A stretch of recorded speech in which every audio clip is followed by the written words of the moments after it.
And who are you that would dare enter my courts unannounced? Let's hope your manners are as shiny as your sword. For you gaze upon the Shadow Queen, and I do not know what trickery has guided you here. But if you have come to stop me, your efforts are futile. I will take what is rightfully mine, and those who would stand in my way will find there are far worse things than death. But do not fret, my noble wanderer, for I am a gracious host. So stay, but do not stray far from my courts, for I may have use for you yet. Hello, everybody, and welcome to a Monday evening here on Kobold Press. I'm Little Red Dot, and I'm your GM for today, as well as your in-resident Twitch Kobold producer. Y'all, it's a Monday.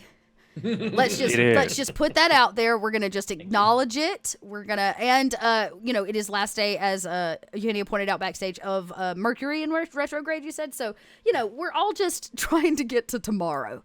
We're just trying to get to tomorrow. But there's no better way to get to tomorrow than with this incredible crew, because, oh boy, last week we launched the premiere of our second season. So we're in episode 2, season 2 of Courts of the Shadow Fae. I saw a couple questions in chat. We are a little bit farther into this campaign because we're in season 2, but that's kind of a good thing, because it may means we wrap soon.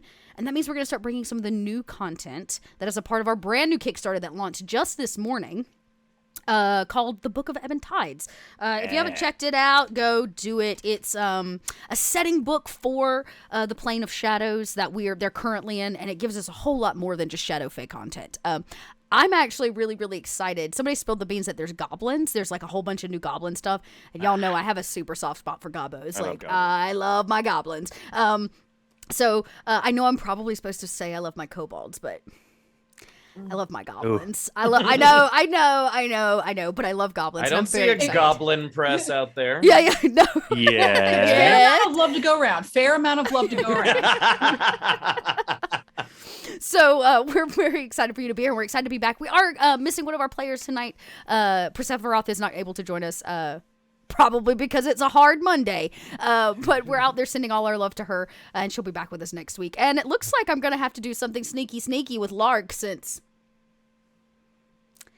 she's not here. Boy. But before I get into recaps and start talking about drama bars and all of that kind of stuff, let's go around. Let's meet our incredible crew. I'm going to let them give you a quick, of who they are and who they're playing. And, I always love a good question. I hate these questions. I know you do. I know.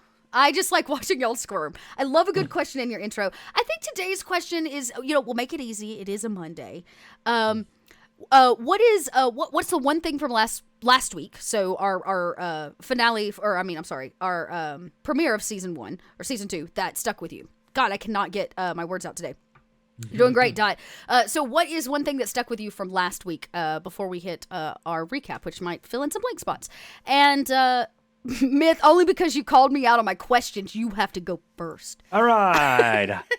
Hi, everybody. It's me, Mythomatic. I'm a writer, content creator, an actor here on the Twitcher space and the interwebs. I am playing Theoden Selvier, who is a College of the Glamour bard who's also a Shadow Fae, so he sort of knows the area. A lot of his magic this season has been through, he's a poet, so a lot of his magic is through shadow, but the shadow is represented through ink, which is a new thing that I did last week, which I'm excited about and I really like. But that's not what stuck out to me. I think what stuck out to me was when Seraphim called back a demon, then that demon turned into our bridge. I think that was pretty good. There's what better use for an oversized demon than for your own personal bridge. Could you become the bridge to the crack that you crawled out of? You crawled out of this crack, so your eternity could just be the passage over the crack that you crawled out of? Thank you. That's a good one, and we'll find. I'll try to fill in some blank spots. He did serve as a good bridge, but there were some repercussions to such a demon bridge. There were some repercussions. Speaking of repercussions and the person who made that happen, Fox, would you like to introduce yourself? Why, yes, I would. Hello, I am Rocket Fox. I do all sorts of stuff, including, maybe bringing demons back to life because it just seemed like a good idea at the time, question mark. I don't see why not. No one told me not to. I actually think the whole table was like, please God, do this. Well, yeah, exactly. Yeah, this could be weird. And we're like, yeah, yep. Yeah, well, and the main thing is, it was better that than Lord Bug, or King Bug, rather, because that was my first thought. And then I was like, wait, I won't be able to control him, so that's probably a mistake. So. But yeah, I am playing Seraphim Thimbleweed, the all-seed druid, who I, unfortunately, as it is, we already established on Monday, didn't have time to put my face on, but I somewhat almost like Antlers, I do have these fun little batwing head things, and also I have a batwing sleeve. So it's as if I'm a all-seed bat woman. I need to find a batwing sleeve. But yeah, so the thing that really stood out to me from last time was, and it's a little more meta, but I really didn't expect to do this on the first episode of season 2, but I got to do everything I really wanted to do, including turn everyone into kind of werewolf-like creatures. Yeah. Oh, that's Summon a fey hellhound. That's right. And now I have a fey hellhound, a giant demon, and a giant scorpion. Just chilling. Yeah. Just chilling. It's actually a barbed devil. You have a barbed devil. Just hanging out. Just being a guy. being the best barbed devil and bridge he can be. Yeah, just be having a little day. He's just out there having a day. And have I accomplished everything I've ever wanted in life? Yes. The answer is yes. So things can only go up from here. Well, that's good because you're still stuck in this labyrinth. So there's only one way to go. What a great way to look at it. I've already done everything I've wanted to do in my life, only to go up from here. Yeah, that's right. It's a really, really optimistic look on a Monday. Yeah. And Eugenio, bring us home. Hey, everybody. I'm Eugenio. I'm DM Jazzy Hands, and I play Vannon, our high elf cleric of the Shadow Queen and wizard of elven high magic, high ritual magic. Definitely one of the memorable moments was Lark just deciding that, in fact, we were going to kill the Cockroach King. Yeah. And what I'm not sure is... definitely Lark making that choice was memorable, but also us not missing a single beat and just going with it was also pretty memorable, because we definitely talked about that last season. We were like, I don't know, maybe we'll work with him. He seems like archdemon, whatever. The Shadow Queen gives us a few levels and suddenly we're Iron Man. Okay, a few levels. You gained what, 4? Or it was 5. 4 levels. It was a lot of levels. So what did the Cockroach King do to it? Nothing. Nothing. So this is in fact true. We kicked off season 2 where we left off at season 1. The Queen had kind of transported you so you didn't have to walk the Starry Bridge and these kinds of things, but put you at the entrance of the Moon King's his labyrinth, his I guess you could call it security to get into his tower. And she reminded all of you why you needed to do this. She wants his reign in this place to end. And you have to get kind of the seed of his power from him. It is an orb that you need to kind of return to her. I was going back through my notes because I'm a good GM, and I remember she also said there's one other thing that you can get. This one was probably most interested for Lark, but his buttons. He has a seal. Oh. Remember, the buttons on his jacket as well could also be used to achieve similar means or similar ends. But the Queen did not feel that you quite were ready to face what was coming your way, but she had nobody else to do this task for her. So she has gifted you her powers, her abilities, and moved you up 4 levels so that you may not have the status to stand in her courts, but at least you'll have the power to bring an end, hopefully, to the Moon King. She gave you some warnings about him and told you that it would be no small feat to get to his tower. But our crew had little fear as they stepped in. Well, very the bravery little of fear. the ignorant. Very little fear. Seraphim did, in fact, not only summon a hound, but turn our crew into kind of furrier versions of themselves, giving them some benefits during their first fight, which was definitely not supposed to be the Demon Lord of Cockroaches, but surprise, surprise, he showed up just to make sure that everybody was still on the same page about the deal they made with him in season 1.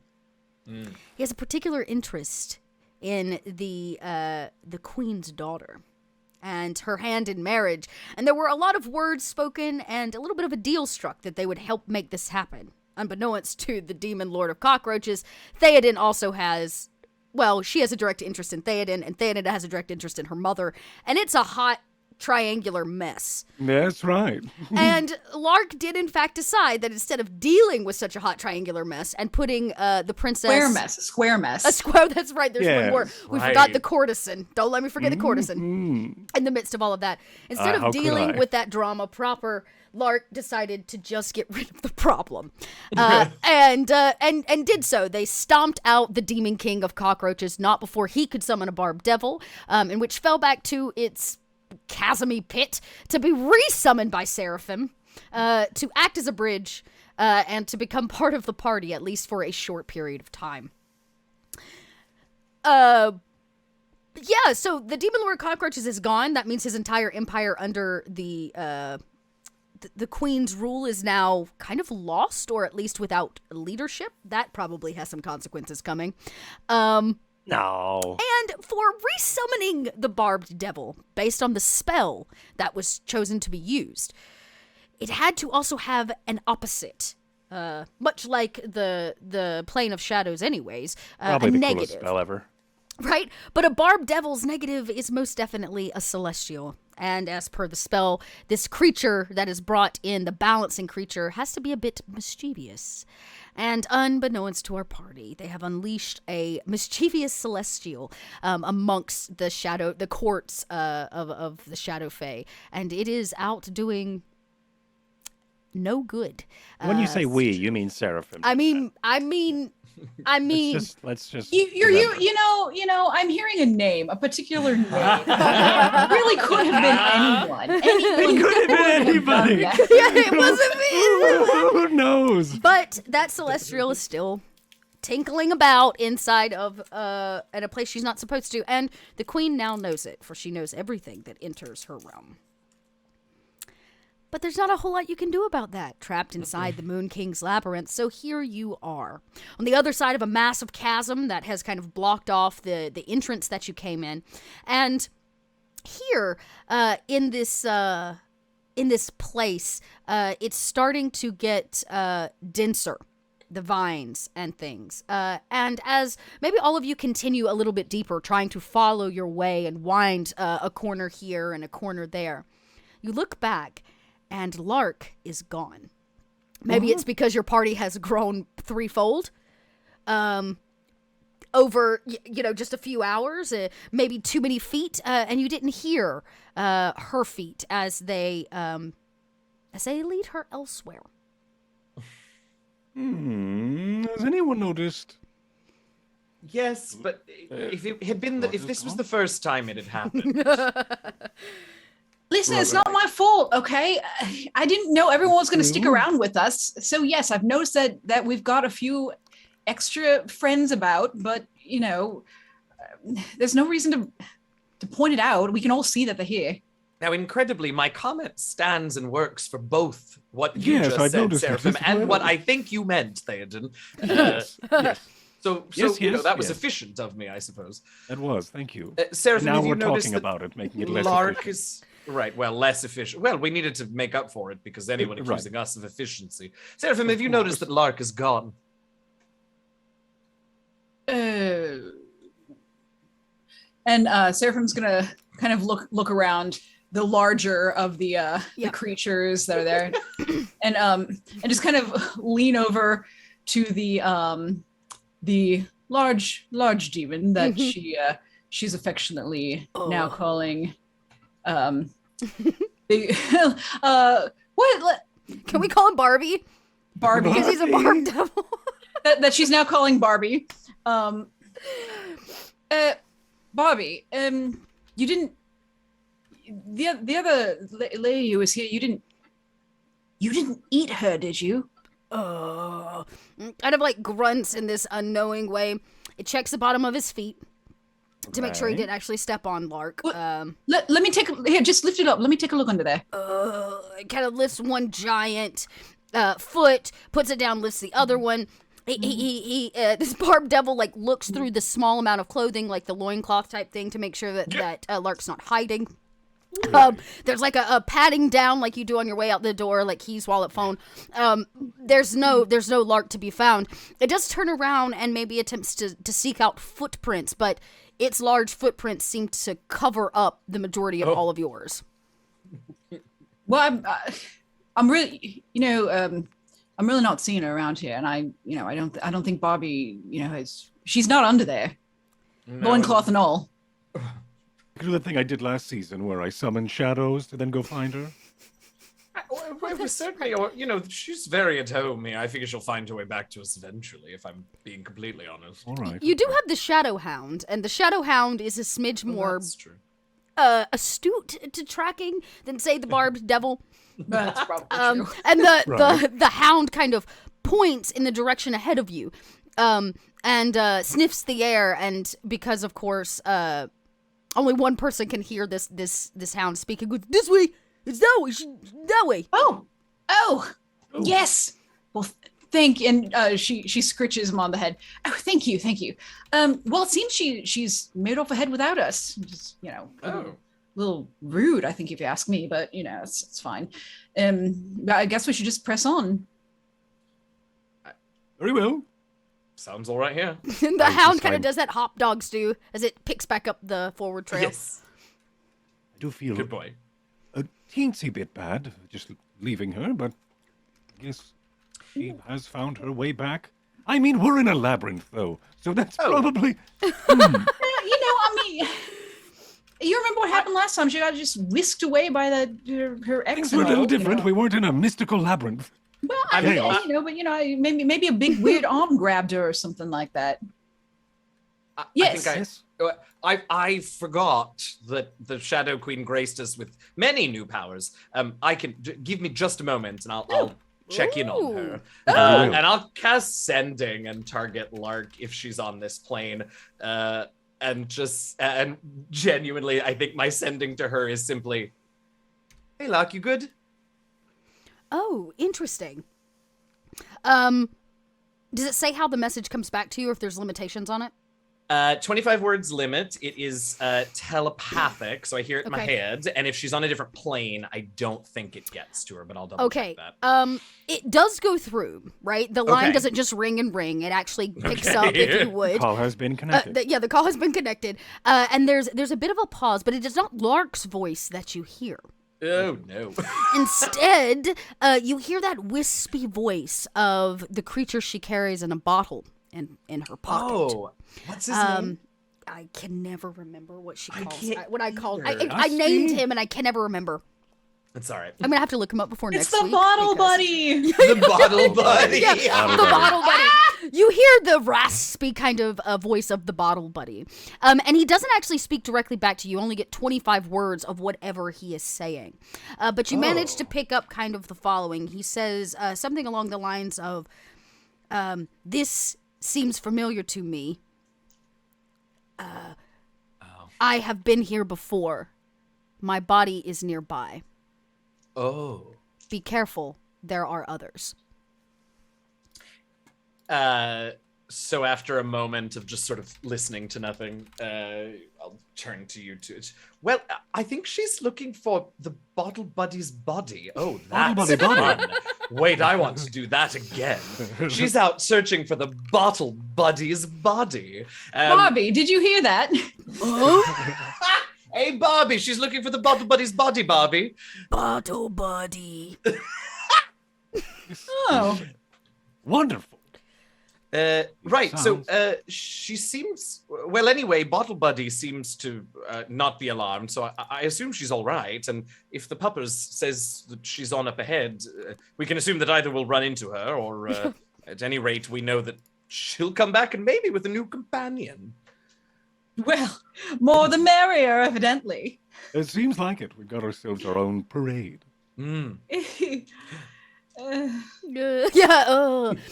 you kind of sigh, this kind of mishmashed party stands in what looks to be like the entrance of the first major clearing of the labyrinth. It's been tight halls and old vines, very little greenery.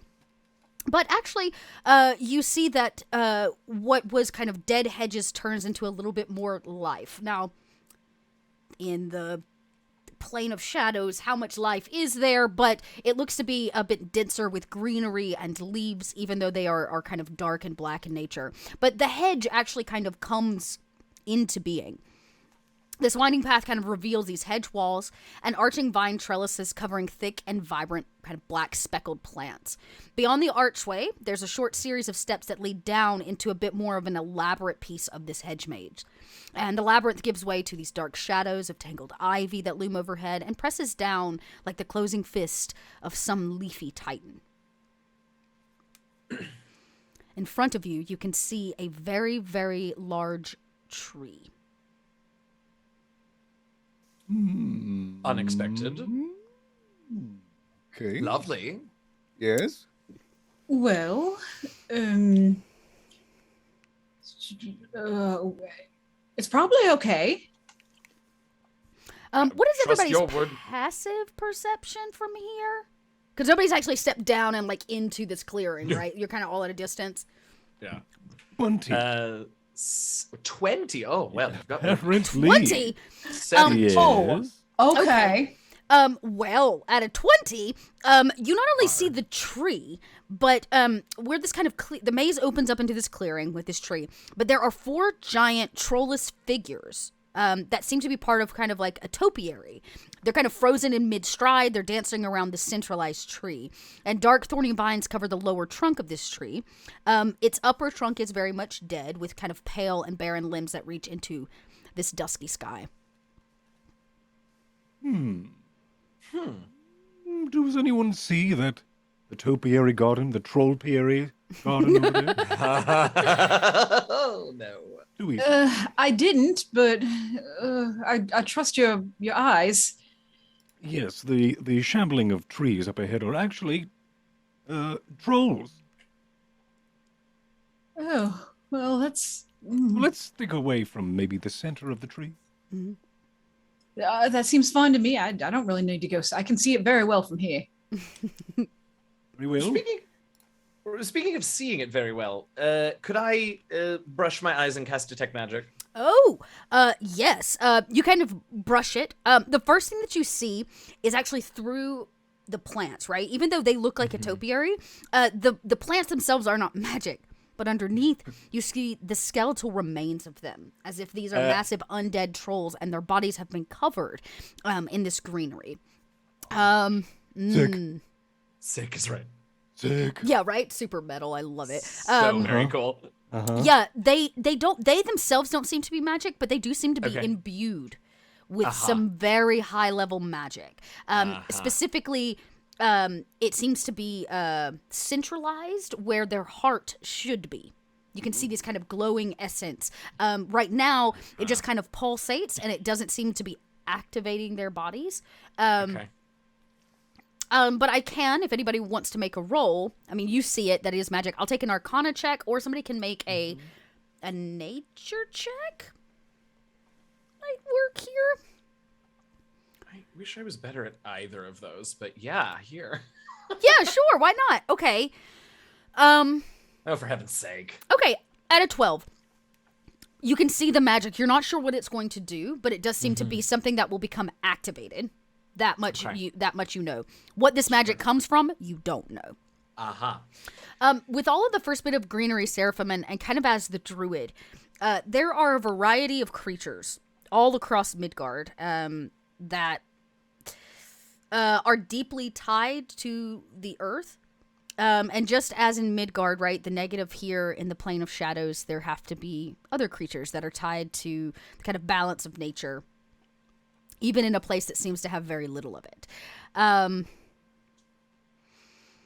At a 15, I'm going to say there are only a few creatures that have the kind of ability to make a space like this, and to take down as many trolls and reactivate them. It's easy to say necromancer, but that doesn't seem quite right because of the way that the plants are growing. Your gut tells you that there's a dryad in this garden.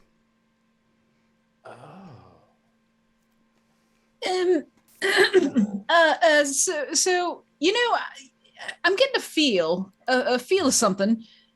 See, so that tree, it's so big and healthy, and everything else is so sickly looking. I kind of feel like there might be a dryad over here. Oh. I'm getting a sense. Do you think perhaps she might have something to do with these troll remains being so overgrown? And I sort of explain what you know about that. I mean, that would definitely be in their wheelhouse. They do like doing stuff like that. Well, I suppose we shouldn't upset the dryad then. I'd rather not become an undead tree. Yes. Myself. I mean, I can definitely think of worse fates, but that's not a great one. Yeah, I think pretty much steering clear of that whole thing would be ideal. So you have a few options. It does look like the maze continues on the far side. So the continuation path will require you to kind of cross the clearing. You could attempt to make some rolls to go around or find another way, but they will need to be very high. In that case, like a survival check to get kind of through all of this. I leave that up to you. Let's see. You could also try to stealth across. There's always the option of just sneaking past. But I don't think with a barbed devil... That might be a little hard. Might be a little difficult. Would be hard. Yeah, I can hear the clicks of us all looking at our spells. Everybody's like, yeah, what do I have? What do I have? I love it. Certainly. There's something I could Right, one of us must have something. How far across is this little plaza? Like, how much space do we have? Looking at this, I mean, it is no small. Right. Actually, I can show this to y'all. Hang on, I'll show this to you because I can. I love it when you share stuff. I know. So you can see the kind of clearing here. You're all starting on the far left, and you can see that the exit is all the way on the other side. Looking at this, it is no small space. 5, 10, 15, 20, 20, 30. Yeah, I mean, you're looking at maybe 90 feet one way and 120 minimum. Another. Yeah. It's no small space. And, I mean, these are trolls as well, and they are surrounding kind of the base of the tree. Okay, well... Right. That does me in. Well, shall we just sneak? Right. I mean, it's worth a shot. Right. Yeah, and if we fail, if we fail, just Seraphim. This is perhaps the first time since we started venturing together I've said this, but Seraphim, you take the lead with that dryad, and we'll be as obsequious as you know. I love that word. Thank you. But I have a quite a small worry. If we were to sneak in there, and let's say the dryad doesn't want to be made mad or to stay on their good side, I think the worst thing for someone who is prancing around in my garden would be them sneaking around in my garden. If we just walked in here, just oh sorry, didn't know where we were going. Oh whoopsie, we just all spun around. Just like a maze in here. Right. Yes, I think it'll be a little more forgiving than if we were just to sneak through and then for them to see us. We should just walk in here like we own the grove, but not actually because we don't want to. Well, I think we would. Not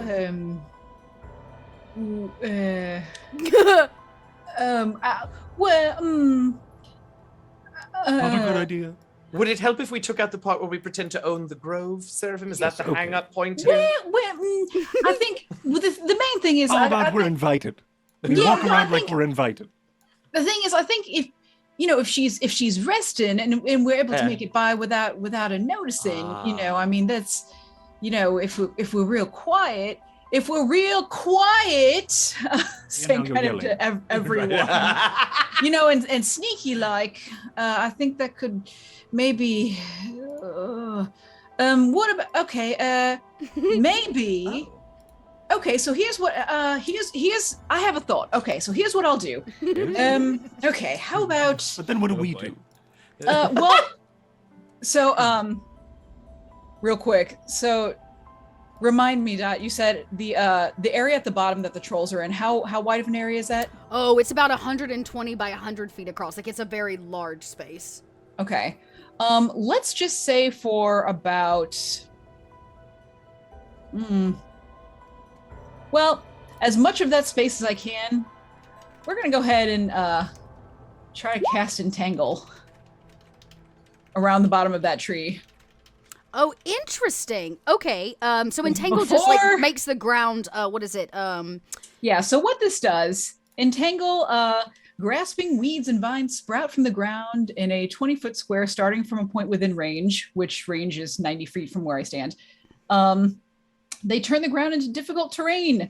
Okay. And a creature within that area must succeed on a strength saving throw or be restrained by the entangling plants until the spell ends. So if they don't get up, it's not a problem and I did it for nothing. Haha. Okay, cool. But if they do get up, that might be a little harder for them to shamble together from bones into... I like this. And since we did just have our first drama bar fill, this is like wonderful. Great place. Time for a little extra drama.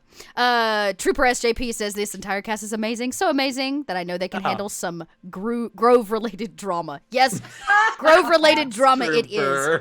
Thank you, Trooper. You watch as the same vines that are kind of holding the bodies of these skeletal trolls together, that's all around the base of the tree as if it is suffocating it. Because, of course, it's dead above.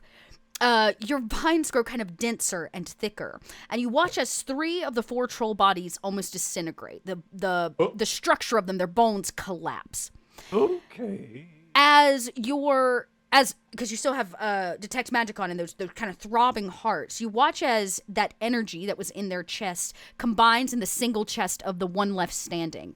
It rips free and smashes into the tree itself. And you can see inside of the center of this tree, it begins to throb, pumping a heart.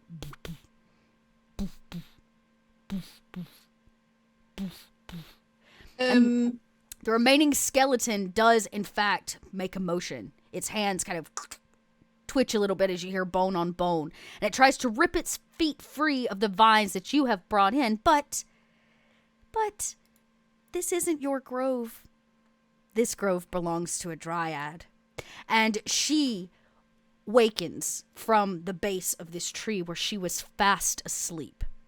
The vines that you have made denser and thicker, she simply grabs and brushes away as if pulling back the covers off of her bed. And she stands to full height. I'll show you this. She's a rather striking woman, obvious fae features, and her skin is the color kind of slate, often found in the shade trees, or in the shade of ancient trees. She's clothed in vines and leaves, and sometimes it's difficult to tell where one leaf, begins, the other starts. And she wakens and stands up, and she has this look of, you woke her up on a Monday. Oh, no. You woke her up on a Monday, so she does not look happy. The skeleton troll reaches down and helps her out of her bed of vines, and she stands with a cheeky smile on her face. The leaves around the vines quiver as she speaks to all of you, and she says, "Why have you wakened me from slumber?" I was just had my invitation to come to the grove. And now I am here to report that we were all invited. I'm gonna have you roll a persuasion check. Or a deception. I'm gonna take. Actually, this is a deception because you're flat out lying. Yeah. You're flat out lying. I think I have a plus 12 for some reason. Oh, a 20. Her eyes slim a little bit, and you can watch the kind of skeletal, this vine troll skeleton. I'll show you this guy too. He's pretty cool. Okay, yes, please. Isn't he cool? buddy. He turns, his mouth kind of droops open, and he kind of growls. Your barbed devil, Barbie, growls back. There's a little bit of a growling happening, and her eyes squint. She says, "Come to report. For who?" No, I was come to report that we have got our invite and we are here. Invitation from who? That's unknown. You received an unknown invitation and walked into the Moon King's labyrinth. Is that where we are? Is your entire party as clueless as you are? Seraphim is gonna step forward and kind of like step in front of him and kind of bow in a much better way than had been demonstrated when she lit that one guy's house on fire. That happened. But a very incredibly graceful all-seed bow, very low, and be like,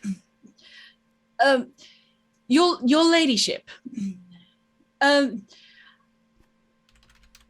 you can see, my companions, we're on a search. These people, we're all seeking. I can only speak for myself, but I come from a land far, and I've been seeking others like myself, who are of the forest, of nature, like you. And I got a sense that there was something here, something pulling me this way. And thus far, you are one of the only others of the forest people that I've found. She puts a finger up and she gestures for you specifically to come a little closer. She has bought this deception from Theoden that you're supposed to be here, that you were invited to this place. But your words in particular, of being another of the wilds, interests her. And her wooden finger kind of creaks a little bit as she gestures for you to step ever closer. And Seraphim will approach. She looks you up and down. She smells the air around you. Everywhere that she walks becomes covered in a dense, black, speckled vine. And she says, "I like your respect. I can tell that you understand balance, which is why I cannot let you pass." And why is that? Are you not one of balance? You intrude upon this space, invited or not. What's she saying?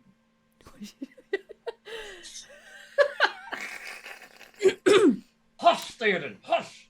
She says, "As for that," she points to the barbed devil, "that is not natural. It should not be here." You know, something else that was very unnatural actually summoned it. And it caused a rift in the ground that also was unnatural. It was terrible. We couldn't get across. Maybe it's because you're not supposed to be here. Oh, wait.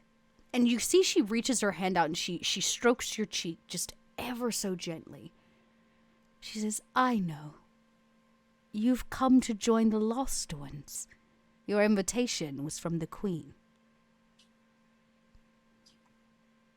And Seraphim is going to lean forward and kind of whisper to Theodrad, I don't much like the Queen. It is not for us to like her or not like her. This is her place. And I see you are all being punished. I will not stop you from crossing my grove. But that cannot go with you. Well, fair. Can it stay where it is? It'll keep anything else from crossing through. Makes a very good door. I think I'll keep it. Add it to my collection. Excuse me. Well, Seraphim's going to kind of trot around to, like, face the same way the Dryad is. Well, I mean, listen, you don't seem unreasonable. You see, you're a very striking and fancy, lovely lady. You don't need polished words for me. No, I'm being, in any other circumstance, I'd see if we could hang out, or even maybe even see where the night takes us. But I just, are you gonna be nice to him? I am nice to all who join my garden. Well, Seraphim is going to lean over. Well, his name is Barbie. Appropriate. Yes, I thought so. Well, we shall keep his name. Be gone, all of you, including the charming one. She got her eyeballs Theoden over your shoulder, not entirely trusting another shadow fae here. And she says, I would not intervene with the Queen's punishment. Not ever. And she gestures for the barbed devil to step ever closer. And as it does, he kind of steps into the circle. As she raises her hands, you see all of the vines build back up the other skeletons that dropped. And they begin to grab hold of the barbed devil's feet, beginning to rip away the flesh and tear. He screams out into the night as she slowly turns him into the skeletal form that you see before you. He freezes in the empty moonlight. Vines crawled up his body, now holding him together. And the gleaming light that you saw inside of the tree again burst open, this time into 5 parts. And she reaches into the chest of this barbed devil and she pulls out its heart. She eats it whole in front of you, her mouth dropping open in a rather unnatural way. And she replaces his heart with the light from this tree. Now, there are 5 figures, and she says, I must go back to sleep. Do not come back this way, or you too will join my garden. Rio, before you go back to sleep, what do they call you? She says, I have no name. I am simply of this place. No. Well, what would you like to be called? Be called. I don't know. Once they called me Duskthorn. Now, I am not called ever. Well, Seraphim's going to reach into her one of her pouches and pull out. She's got these seeds from way back, way back on her travels. But she's got these little assortment of seeds and kind of pulls them out and be like, well, Duskthorn, and she kind of, we'll see how this goes. She's going to reach out and like take her, I'm imagining bloody hand and like kind of take it and then like put these seeds in it and be like, well, After this whole punishment thing is cleared up, I'd like to call you. She sniffs them. Are these from Midgard? Are these seeds from Midgard, or are these from the Plane of Shadows? They're not from the Plane of Shadows. They're from Midgard. They're from Midgard. Okay. She smells them. And you can see she has not ever experienced something like this. And she kind of wraps her hand around and her eyes squint one more time as if she's not sure if she can trust you. But she holds them tight, and as she does, they begin to bloom up and down her hand. And they begin to wrap with the vines. What kind of seeds are these? They're an array of different flowering plants. Like wildflowers and stuff. Mm-hmm. Much more vibrant and much brighter than anything that's in this place. And they begin to speckle up and down her kind of ash-colored body. They suit you. Color. Something I have not seen in a very long time. And she kind of plucks one from her shoulder and then eats the flower. I mean, she's a dryad, for Pete's sake. Sure. And, I mean... and she says... flowers. Yeah, and she says, now please go before I decide to take another of you to join my garden. Yeah. Seraphim will start going off. She allows you to cross the space. Maybe as you come through, you realize that the ground here is kind of crunchy with dirt and such, as if maybe over time there have been many people that have attempted to pass through here that have not made it past the trolls' fist or weapons. But she does, in fact, crawl back in and go to sleep. And as she pulls these dusk thorn vines back over her, the same ones that protect the bottom of this tree, that keep these vine trolls in place, and now this barbed devil, a small one sprouts from her head and pokes up from underneath, showing you exactly where she lays at the base of this tree. And you're able to actually cross to the other side. The vines almost part in a way, revealing the exit on the southeastern corner. Away from the opposite side where you kind of crossed over. And a silence kind of falls over the space as vines and things stop moving and the leaves stop rustling. Say what you will about warlocks and other casters, druids are terrifying. Yes, that was... What? So we just... What happened? That Bob Devil was just flayed by vines. And I felt sad about it. I'm going to see that lady again. Oh. Oh. Well. Yeah, okay. Well, everybody gets a little something. The two of you would just absolutely. The two of you enjoy yourselves. I mean, truly, it's not as if we're trying to depose the king of the Shadow Realm or anything. Yeah, he's all fine and well, but she's dreamy. I mean, you're not wrong. Yeah, that's fair. I wanted to be entangled.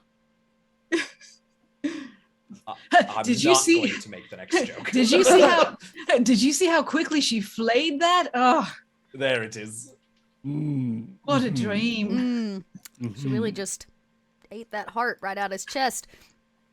No big deal.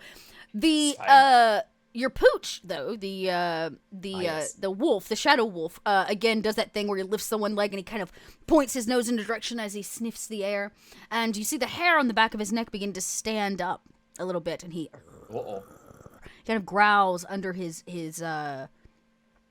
breath. He sees something or hears something, gets that, like, the one ear that's so cute, as it kind of tries to pick up where it's coming from, but he can't quite make out the direction of whatever it is that is shuffling this direction.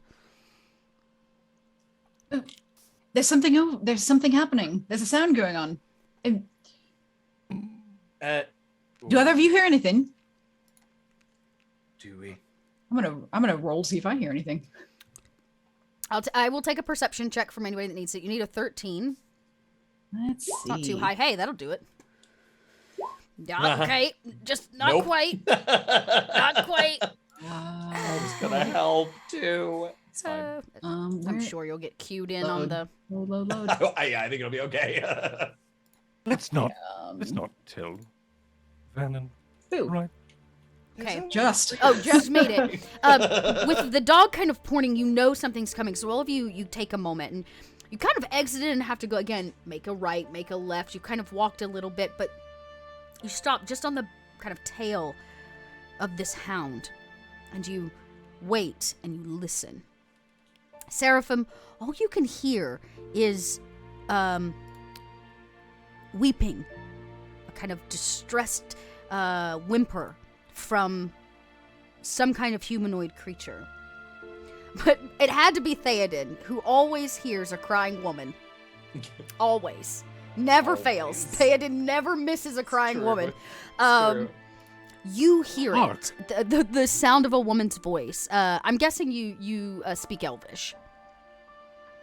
And she seems to be kind of calling out and weeping way off in the distance. I hear you, little one. I'm not far away. I'm coming. I'm coming. As she continues to kind of shuffle. And you can hear that her feet don't move with great purpose. It's like when you're trying to get to the fridge in the dark and you've got your toes kind of tucked and you don't know where you're going. You're trying to get there, so it's not a very purposeful walk. But you can hear her weeping up ahead around a few corners. Does anyone hear that? A woman. I hear some crying, but that's about it. Yes, there is a woman up ahead, Elvish, speaking, and seems to be looking for someone and calling out for someone. So let's just either be careful or rush to help. I mean, let me guess. My vote is rush to help. She's calling out for you, right? Well, no. Vannon is facing the wrong direction. Vannon. Yes. It's over here. Ah. I mean, from this direction. Oh, yes, of course. Oh, the weeping man. Yes.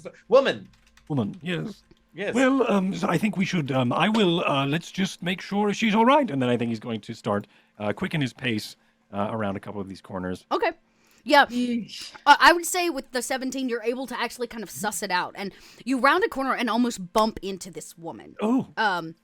She's a rather bedraggled woman. She's wearing kind of layers of rags, and she stumbles out of one of these side passages. Her hands kind of trace along the path on the right-hand side of the hedge, and her eyes are entirely missing. She has no eyes. And you can see her stop when you round the corner. She can almost feel you there. And under her breath, she just says, Who's there? Vannon. Hi. She has no eyes. Oh. Vannon, she has no eyes. Yes, and it looks like she used to. Is that going to happen to us? No. She says, I know you're there. I can feel you. Who is it? Should I say something? Well, you were the one she was calling out to, right? It's Theoden Selvier. I am here to help you. Because you're very, right very in close. front of her. She jumps a little bit, and she reaches out and goes, oh, and she kind of feels up your face. Oh, you're alive. You're real. Again, yes, she feels your collar and your shoulders. Oh, and she almost kind of she almost falls to her knees a little bit.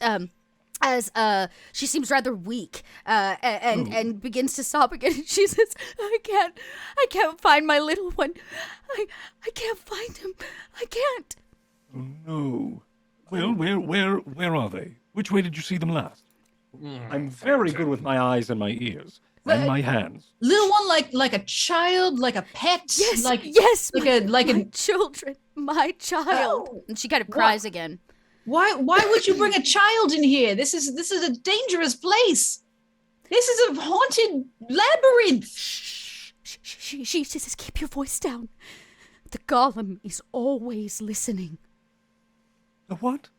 The Golem. The Eye Golem. And she kind of weeps. Oh no. No, we can't. We're not going to find these children. I'm sorry. I'm sorry about your children, but this, I don't like the sound of an eye golem. Like that's a problem for not me. I didn't bring my child here on purpose. It was a punishment. The queen, she sent us here, and I refused, and I lost my eyes to the monster. I have a question. Is it like a giant golem in the shape of an eye? Is it a regular eye-sized golem that jumps in your eye and takes it out? Is it like a giant golem made up of regular-sized eyes that are just a bunch of them? She says he is of large size and lacks any kind of eyes on his face. Instead, everyone that he consumes into his body becomes ripped into his form. Did the golem take your children? Where were you last with them? Here in the maze. It took my eyes and my children's eyes. And for many years we have been lost in this maze seeking one another. How many children have you? Just my one, but we are not the only eyeless beggars. Seraphim, could you do me a favor? I don't know. It depends on what it is. Well, I promise it's nothing to do with eyes. Okay, well, that's a good start. Could you find me a particularly... I assume that you could have some facility with this. I need a freshly dug, good-sized tree root. Just a bit of one. Oh. Yeah, I suppose I could look at If only we were in that grove, we would probably be able to find one. So that we want to take hers. No, I don't think she'd like that very much. You could a nature check, an investigation check would reveal these for you. You are a druid, so I'll give you an advantage on the check just because searching for something like a root is an easy task for you. Thank you. While she's doing this, she's just gonna like under her breath to either Theta or Van and whoever's listening.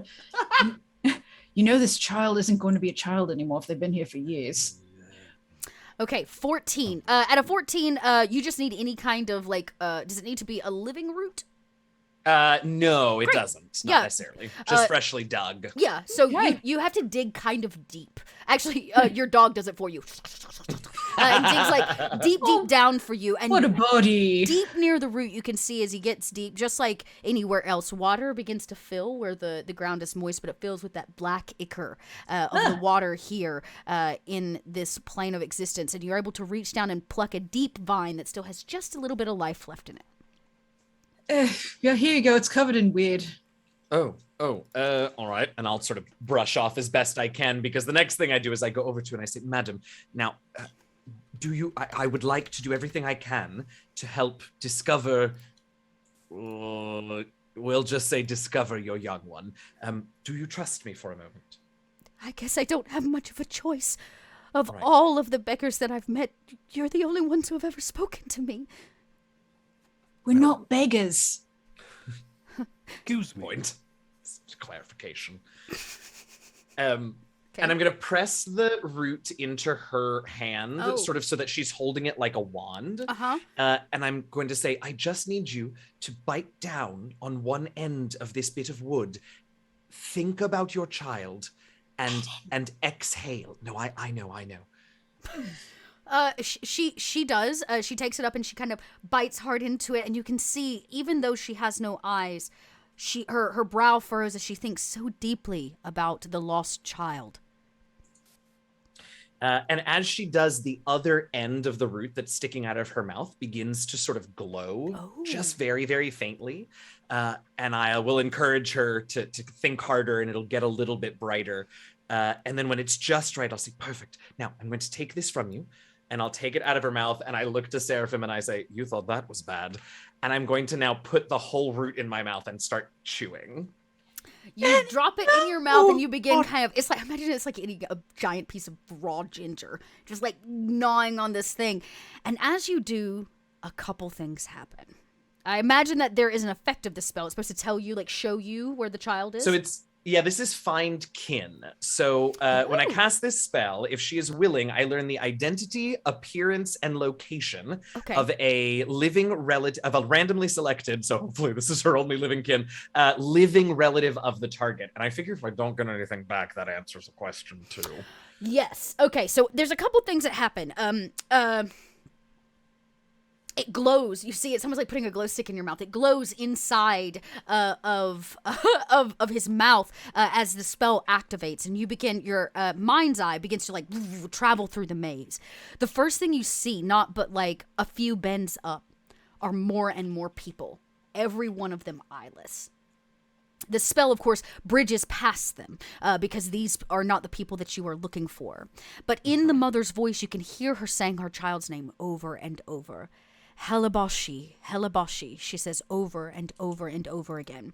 I'll drop that in chat for y'all so you have her name. And you search and you search and you search, and there on the far side of kind of another clearing is a young girl. Her daughter, who is still alive, just as blind as her mother, and almost identically running her hand down the right side of the maze. But as soon as she comes into vision, something happens you don't expect. That is not part of the spell.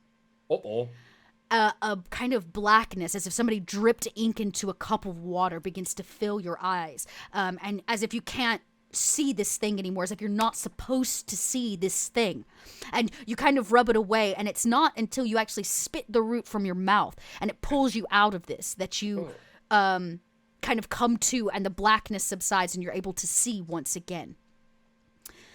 I will give you, this is interesting. That was disgusting. Yeah. Telling me. She goes, did you, she kind of grabs you. Did you see her? Did you see her? She hangs from you. I did. And your daughter, Helaboshi, is it? Yes, that is my child. Yes, that's her. Do you see her? I do. She lives. She searches for you, but something strange. My vision should have been clear enough, at least for a moment, but a darkness swept in. You were brought here by the Queen, you said, yes? I was sent here. I was once a disgraced noble, and you can see she kind of pulls this stringy hair back from her face, and you see her shadow fey ears. And she says, I refused to serve the eye golem when he took from me what was rightfully mine. And she put me under a curse. What did he take? If you don't mind. Her head turns, and she points to the two empty sockets in her eyes. Oh! I thought you were supposed to serve him before that. My mistake. Sorry. The ability to ever see my child again. Please help me find my child. Now, when she says curse to you, that rings clear to you, as if maybe the curse is actually keeping them from finding one another. So even though your spell was right, the curse is strong enough that it can't let you find the child. Well. Oh, yikes. I just need you to find the golem. You can do it. All of you seem strong, right? You weren't sent here to be punished. Find the golem and get my eyes back. Get my child's eyes back. Is that how eyes work? Theoden. Yes. Oh. I think perhaps, actually, if this was in fact a curse, though a powerful one, and we should talk about this later, because if it's a curse from the Shadow Queen, I think undoing it might be dangerous. But I believe there may be something we can do to help. But yes, it does sound as if we should first find the golem itself, which has what both she and her daughter have lost. Madam, can we depend upon you to remain here while we search? Yes, of course. Lose you. If you find my eyes and my child, I swear I'll tell you everything I know about this maze. I have walked every inch of it for years. I even know things about the king. And she whispers it very closely to you. Well, that's very good to know. Just be careful. The golem, he is the ever-watchful bodyguard of the king. I'm not too worried. Oh, yes, what Theoden said. My profession is always just based off of who is watching me anyway. Mine's not.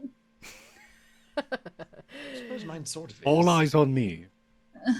They usually are, friend. They usually are. That's kind of how we got this in the first place, but What? What do you mean? It's fine. It's fine. I'm so sorry, madam. Did we get your name? We have your daughter's name. Oh, yes, of course. What's your daughter's name? I am Ardavalsin. I will also give you that of course name. you are. Because, they just want to make my life difficult. I did here. okay on Helabashi. Ardavalsin. Here, have a lot of double letters in that one. Okay. Dyslexia hell for me. Okay. So yeah, and she says, I am of the Thyremore family. At least I was. We don't exist anymore in the courts. The queen has made sure of that. Definitely ask Lark about that when we find her. Let's see. And she sits as if to assure that she will still be here when you return. Great. And she says one more time, please be careful. That's the goal. Should we bring her with us? I feel like leaving her is just dangerous, and also she knows the place. Don't worry. I'm protected from any evil of this place. Then come with us, please. She actually, there's a small smile, as if maybe it's the first time in years she smiled. And she says, I may be protected, but you are not. Is my assumption that the eye golem can find those whose eyes it possesses rather easily as well? Yes, it can smell them. So the three of you are probably being hunted as we speak. Fun. Great. I'm just going to prestidigitate myself clean of any scent. But she does say, "Hey, that way," and she kind of points ahead. There's kind of multiple exits near it, and she says that will lead you deeper in. Right. Well, you'll be seeing us. We'll be seeing you soon. Yeah. Oh my God. And you see she kind of clutches her hands very tight, and she still whispers her daughter's name under her breath over and over, as if to just pray her back into existence. As you continue, you've seen this path before. You saw it when you cast the spell. And as you begin to walk deeper, you start to see more and more eyeless people. Eyeless beggars, as they are called, thrown into the maze to suffer for all eternity. The first one that you come across seems to be another Shadow Fae. Probably once wore very nice clothing, does not anymore. And he has a hook hand. Anybody with knowledge, it's so funny Lark's not here today. Anybody with knowledge of the Shadow Fae can make a kind of a history roll if you want to figure out maybe who he is. Hello. All right. There you go. Okay. Yeah. Okay. Okay. Heaven's sake, I haven't rolled above a 10 yet today. You haven't. Okay. You don't know who this guy is exactly, but based on his clothing and the hook hand, he probably was a duelist at one point in his life. Who he is exactly, that you don't know. Sure. There's another figure that comes around the corner. This one is also, was once probably in nice clothes, but splattered with paint. Maybe some kind of artist of the courts at one point. Horrible. And do you stop any of them? Do you tell them you're there? Are y'all trying to go unknown? What is your travel plans? So, what are we going to look for the golem? Well, it sounds like the golem stays near the king anyway. So we're just going onward. Okay. I mean, it feels as if we're going to have to deal with him. My one question before we start conversing with every eyeless beggar in the place is... Yes, it's going to take forever. Well, if these are curses of the Shadow Queen, I think we can probably justify helping... Oh, gods. Helping Ardavalisen, helping us complete the mission that the Shadow Queen herself sent us on, but I don't think it is our place to question my lady's punishments for the most part. My soon-to-be ladies.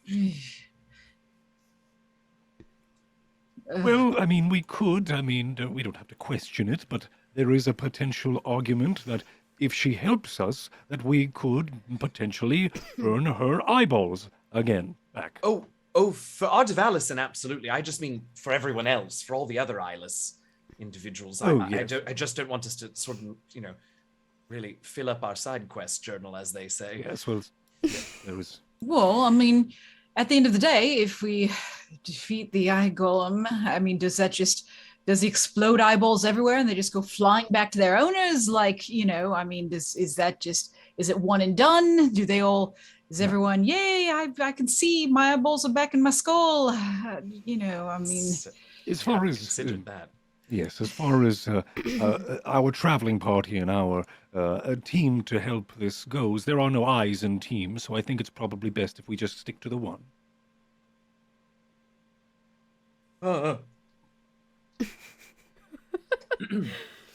Although, like, if we were to, speaking of having, everyone on a team, if we were to gather up all these eyeless people and just, like, have everybody jump the golem at once, like, sheer power of numbers.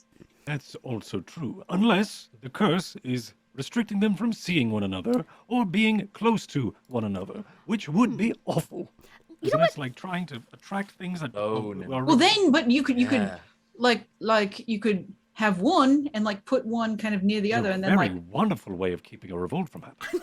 Well, I think, like, we're just gonna take these blind people and make a wall between him and us. just like... Okay, anybody knows anything about curses? An Arcana check or maybe a religion check in this regard might work. I know that Arcana is not probably the greatest roll for everybody, but... Oh, no! Oh, no! Oh, no! Yeah. For heaven's sake. Fine. What is it, Arcana? Arcana, Yes, religion. please. I'll also take an insight because this is a bit of a puzzle. There's a puzzle going on here as well. Sure. Oh, I have... Here, hang on. I actually have better on insight. Okay, 12. Well, I do too, actually. Okay. Because you learned a little bit still from haven't, her. on the die, gotten above a 10 yet. That's okay. 15's pretty doggone good, though. If you didn't roll above a 10. I got an 8 on the die there. Would you like to roll? Would Theoden like to roll an insight on this matter as well? I don't... Okay, fine. Okay, if I have to. If I must... Theoden does not puzzle. Okay. So as the three of you kind of stand here, and you're looking almost down like a stretch of this maze, and you're watching these people like a Scooby-Doo chase scene. They're kind of crossing, right? And then another person kind of crosses. They're lost. They're wandering. And as you keep your voices down and you're trying to figure out like what's going on, she did tell you that she was under a curse, and that she did not serve the golem. She was not. She was not. She is under a curse, but she does not serve the golem. Oh no! Which of course means that there's a good chance that the rest of them serve the goal. Ew! Right, when he takes their eyes, they become part of his. I don't want to fight all these people with no eyeballs. very That's bad. creepy. But Ew! it is from behind you No. that you hear a voice, Okay. kind of high and a little off-putting. And she stops, even though she cannot see you. It's as if she knows that you are there. Yeah. And what does she say? She says, well, there's no turning back now. You must go forward. He will have your eyes one way or the other. Well, that's what it seems like. Who is that? Yeah, you turn. And this woman stands in what is left of a massive, like, hoop dress. She probably was very high up the chain. Sick. And her coffee collar is torn and ripped as if she has plighted herself over the years. And she sniffs the air in front of all of you. Do not worry. The rest of your senses grow heightened when you lose another. What's your deal? Sexy. She says, I am the Duchess Loranacci. I refused the prince's advances, Hmm. and they banished me here, for he loves another. Whoever might that be? I've no idea. Anyway, Yeah, it's me been neither, lovely me meeting neither. you. Yeah, that's a shame. That's a true shame. Oh, that's can't imagine Who what would that have thought? would be. Yeah, that's very very strange. I tried and failed. And here Does I she am. have eyes? Does she have eyes? She does not. Okay. Actually, hers for some reason look as if she is still crying dried blood. Yeah. Right. Perfect. Do you would you like, hey, Duchess, would you like, here, I've got a hanky for you. Here. Seraphim's gonna take, it's kind of like a little part of and just like take it and put it in her hand. There you go. You got a little something on there. It's for you. She goes, she kind of reaches out as if she can't see it, and she takes the handkerchief and she sniffs the air again. And she says, "Oh, you have a man in your presence." And she drops the handkerchief. She turns in the direction of Theoden, and she drops the handkerchief. And she goes, "We're gonna go now." Nope. Where are we going? What do you mean? We're leaving right now. We're both dragging him. We are absolutely both. I could sure use some help. As she drops the handkerchief you give her in this kind of clear, repetitive process.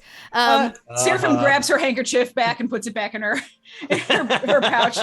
Yeah, no, Theoden, we're leaving. Yes. We're leaving this place. Nope. Very well, all right. As you pass through this, like I said, this kind of long strip that has like, it's almost like hallways that like jut off of it into this maze, and these people just walk and wander without any knowledge. You count about 16 in total. 16 like unique individuals that walk eyeless through this area. Could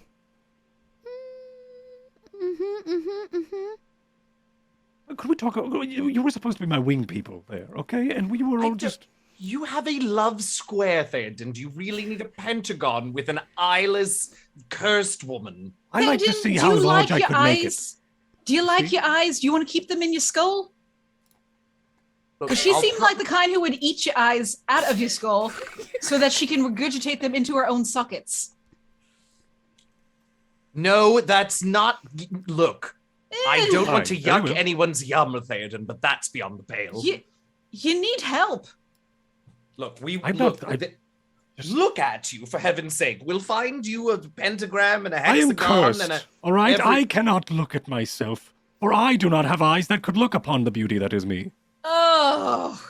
We have to go. We have to go immediately. We have to go now. You're killing me. You're killing me. And as you quickly pass forward, the hound kind of leading the way, you watch as the maze actually opens up. You come to what might be considered a dead end. And once again, it, as if inviting you in, draws itself back. And opens up into another clearing that has a ramp leading down to the top of these kind of walls around. And scattered in this area are several more shadow fae, goblins, and elves, all dressed in rags and missing their eyes.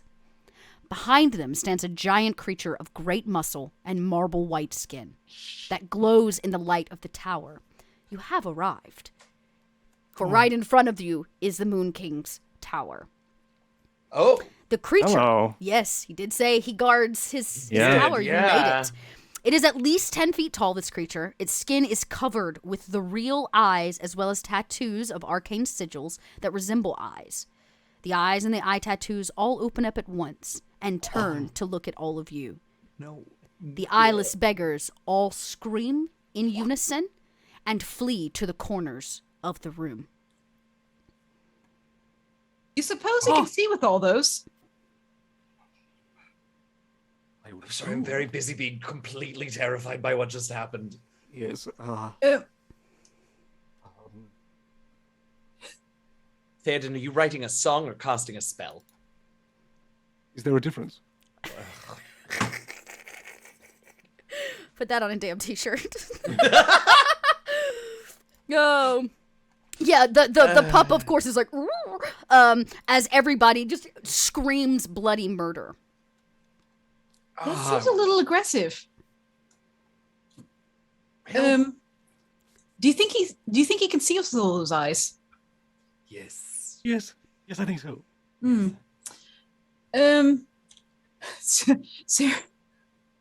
Seraphim's how far away? What's the distance? No. What are we looking at distance-wise here? Okay. All right. So what you're seeing is this. You're, of course, entering from the kind of western edge, and you see this clearing open up. Off to your left, you actually see... I hesitate to call it a force field. It looks almost like a glass wall to some degree. On the other side of it, you see... that it clearly blocks off your entrance into the tower. That's the direction into the tower. To your right is actually the eye golem that stands there kind of keeping you from it.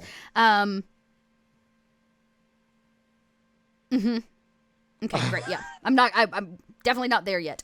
There is a small cave. This ramp, right, is normal terrain. It's about 20 feet high to reach this cave entrance. The cave actually is like part of the process of entering the grounds of the castle, if that makes sense. And it's on top of a very small hill. The cave itself is filled with a number of banished fae and angels, much of which you have seen. And this eye golem kind of stands there. And its back is to you, even though all the eyes and sigils on its body stare right at you. And it hesitates for just a moment before its head turns. And I'd say it looks at you, but it itself has no eyes. Has no eyes? Of course it doesn't. Does it have a mouth? It does. It definitely has a mouth, right? Okay. So it emits a scream heard for miles and bursts of light that blob out around it. It kind of emits this kind of ever-glowing light. All the creatures that serve it are almost clawing at the walls of this cave and the maze around it, as if to try to escape, knowing what is coming for all of you. I have to be honest. I know we've done very well chatting our way through this labyrinth, but I don't know how willing a chat partner this one's going to be. Ideas? Yes. Share? How far is it from me? Where you're currently standing, it's not near as far or as large of a clearing, so I would say it's within 60 feet of you easy. The ramp itself is 20 feet up, so give or take 60 to it with the incline. Yeah. Well, just to start off, Seraphim's has been over here just kind of like waving, like holding up signs and stuff like that. And then while Theoden is doing what he's doing, Seraphim's just gonna like kind of take a tentative step forward and just be like, "Hi, can you see us?" Oh my god. It shifts its head to look right in your direction, even though it can't like see you. And its mouth opens up, and you can see its kind of jagged teeth still dripping with the goo of the last round of eyes that it consumed. And it points out at all of you. And unless anybody does anything. How far is it from us? About 60 feet. It's like 20 foot up the ramp and kind of back into this cave, looking kind of down at you. And it's about to point at us. Mm-hmm. Yeah, all right. I'm fine with that. I think that's the problem. Is that it's like, I could do this, or this. Ah, shit, he's pointing. If you don't do anything, it will charge and we will go into initiative. I will give you all a moment to react because you hear it then cry out with almost like an empty ringing as it begins to charge down this ramp towards all of you.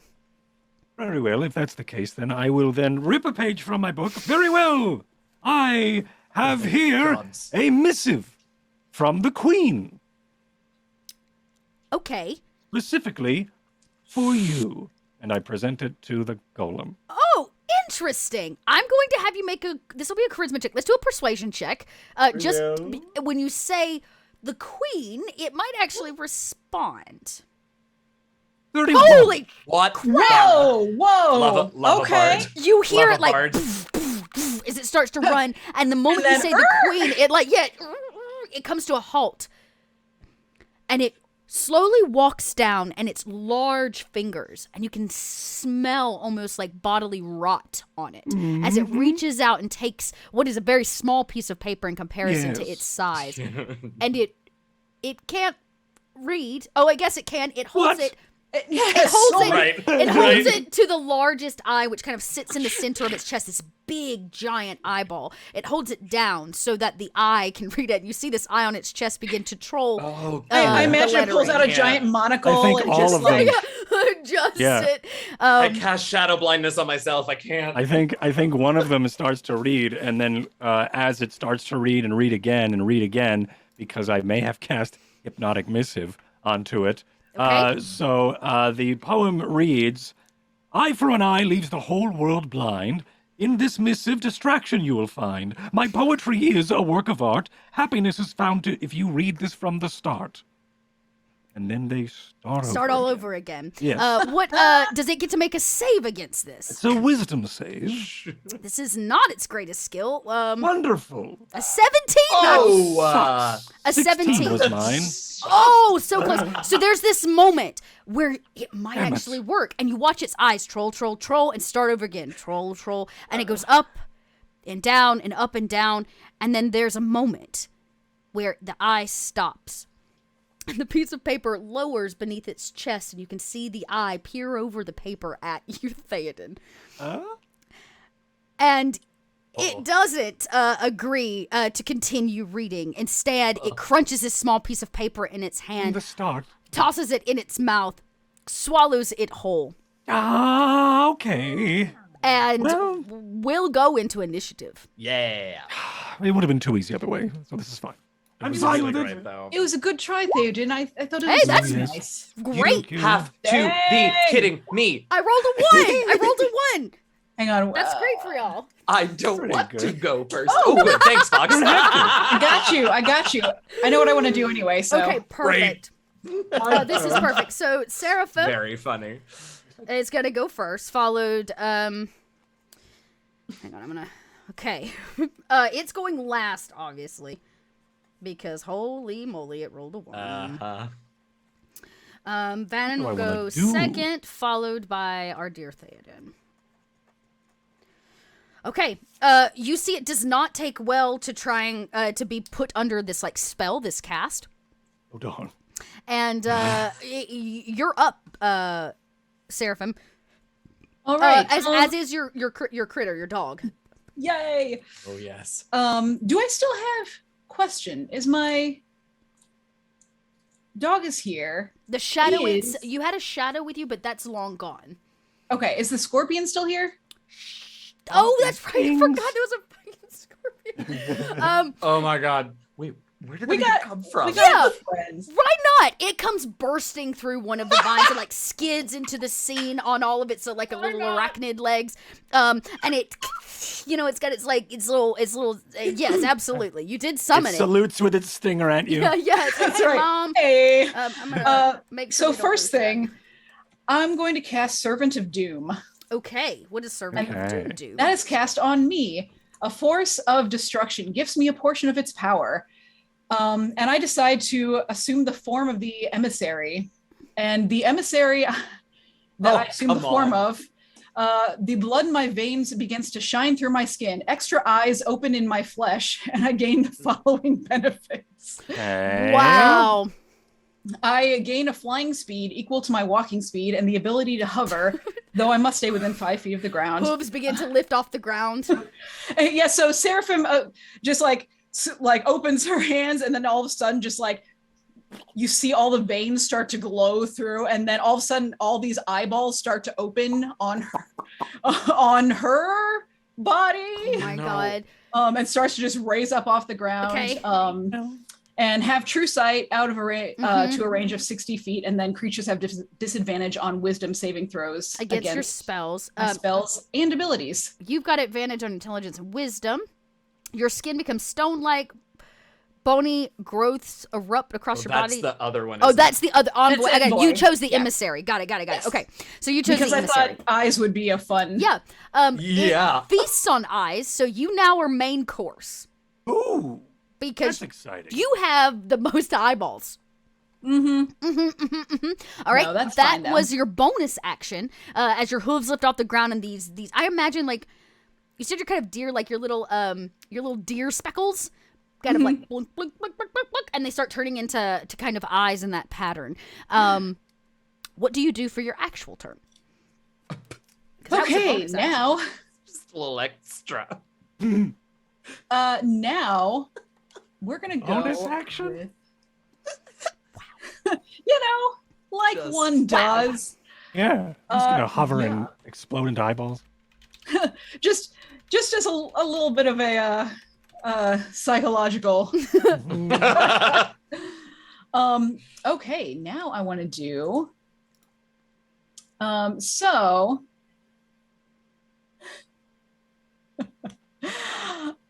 I think I have to do this.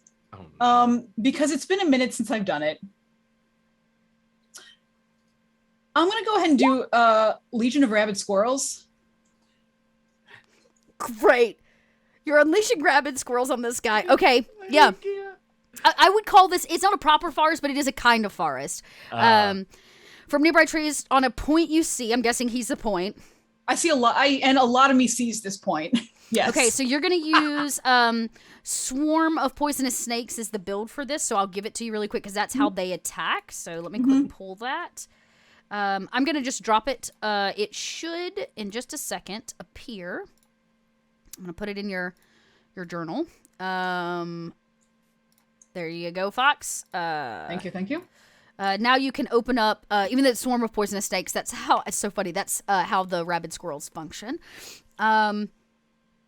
Great. They're also going to go on your turn. Fantastic. Okay. God, I love druids. Yeah, so if you don't issue any commands, it just defends itself from the hostile creature, and otherwise will take no action. So you'll have to call its action each turn. Now,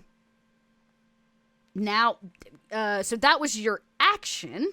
Now you've got your pooch, the dog, the scorpion, and the squirrels. All right. Now, and I don't see, let's see, I'm not seeing the squirrels up in the...